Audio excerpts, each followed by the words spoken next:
Pertanyaan pertama, dalam perjanjian lama nampaknya sifat Allah yang murka itu lebih dominan dari Allah yang kasih di dalam PB. Benarkah demikian? Saudara, kita percaya bahwa kitab suci itu adalah wahyu Allah.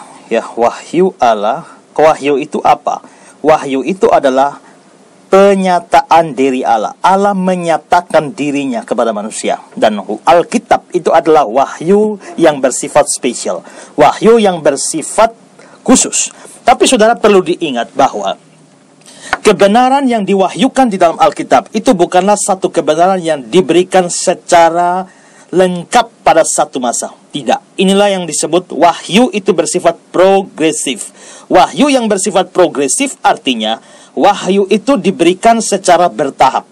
Kebenaran itu begitu luasnya, kebenaran tentang Allah begitu banyaknya, sehingga Allah tidak mungkin mewahyukan kebenaran itu sekaligus pada satu zaman. Karena itu jelas akan membuat manusia tidak akan sanggup menerima wahyu itu. Misalnya saja saudara, tentang Tritunggal. Tentang ketritunggalan Allah, kalau kita lihat dalam perjanjian lama memang ada, tapi gambarannya samar-samar. Misalnya dalam Kejadian 1 ayat 26. Baiklah, kita menciptakan manusia itu menurut gambar dan rupa kita. Jelas di situ kita melihat adanya semacam kejamakan tertentu di dalam diri Allah.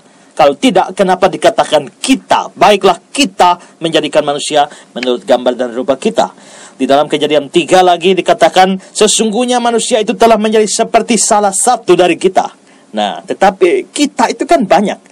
Bisa 2, bisa 10, bisa 1000, bisa 1 juta, juga bisa. Tetapi saudara, gambaran itu perlahan-lahan diterangi, wahyunya ditambah sampai pada zaman perjanjian baru, lalu jelas bahwa kita itu jelas jumlahnya 3.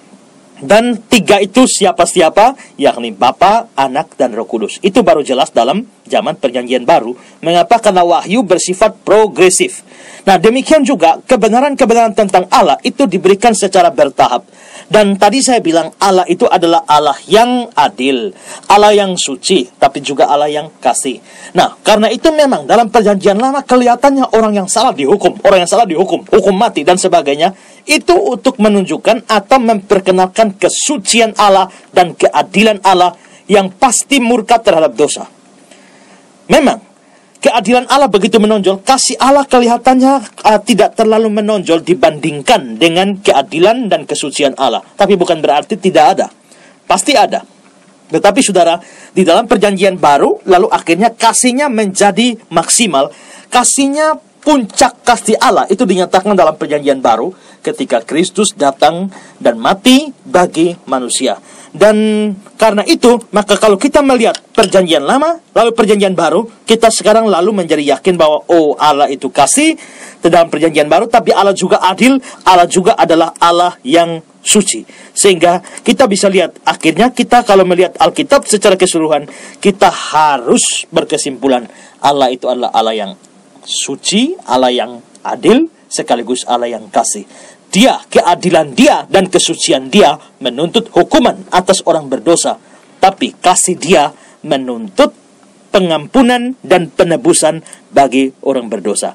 Itu nampak juga di dalam teks perjanjian lama ya. Misalnya dalam Nahum pasal 1 ayat 3 dikatakan Tuhan itu panjang sabar dan besar kuasanya. Dia panjang sabar, ini dia mengasihi. Besar kuasanya. Tapi dia tidak sekali-kali membebaskan dari hukuman orang yang bersalah. Berarti ini keadilannya atau kesuciannya. Jadi tetap kalau dilihat dari dua pewahyuan PL dan PB, kita harus kesimpulan kita adalah Allah memang adil, suci, dan kasih.